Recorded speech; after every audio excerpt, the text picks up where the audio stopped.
So yun mga kabilad, nakachamba. First book natin, pang-uwian agad. Malapit na sa amin to. Yung drop off niya sa may Camellia 5 lang. So malapit na malapit lang yan. Kung familiar kayo sa inuuwian ko, malapit talaga to. So text na naman yung CS natin. So let's go, punta natin.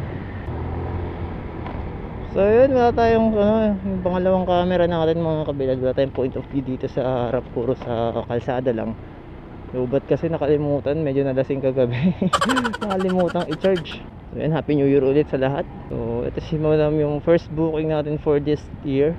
Bali, one book lang tayo for today kasi medyo puyat pa, diba? Tapos galing pang trabaho. So ng oras na rin. So bukas is maaga ulit ang pasok. Kaya sakto lang tong pauwi nakuha natin. So let's go, malapit na rin naman tayo. 700 meters away na lang. Ito.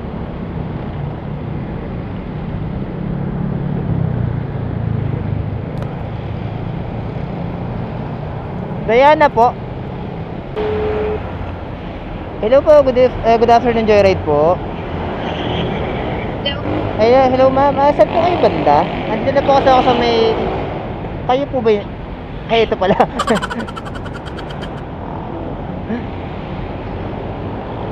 Andyan na pala kayo ma'am. Try natin ma'am ha. Yan, mas naman, maganda. Ayan, tako na.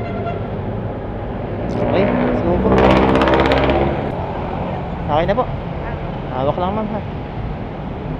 Saan kayo galing yan ma'am? Quezon Province. Quezon Province. Malayo-layo.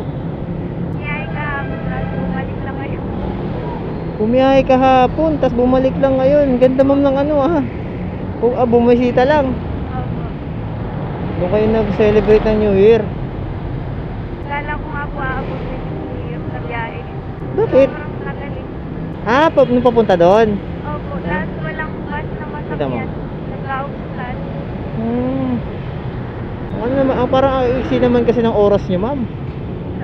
Ano kasi po yung dapat straight ka, kaso ayaw payagan ng amo.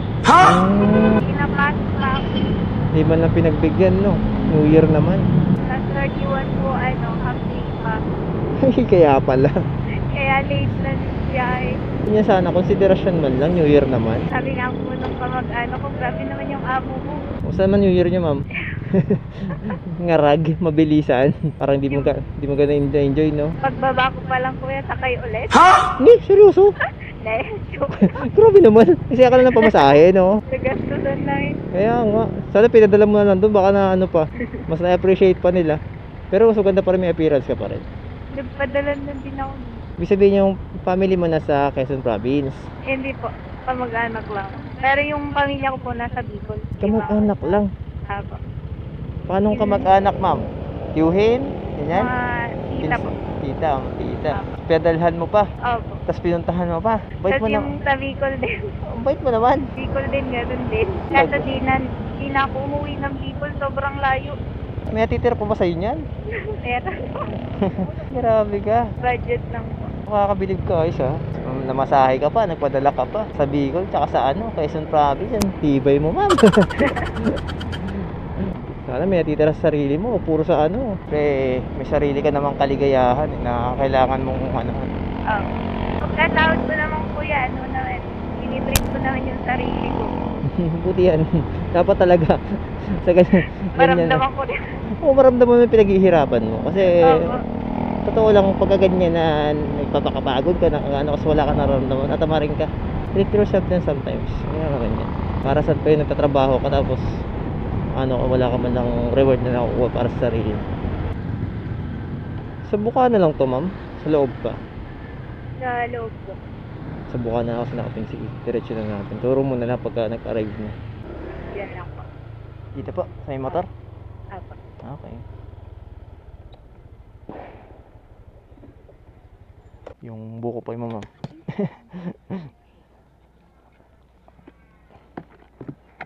Ayan, thank you. Ay, wait lang ma'am. May sukli pa kayo ma'am.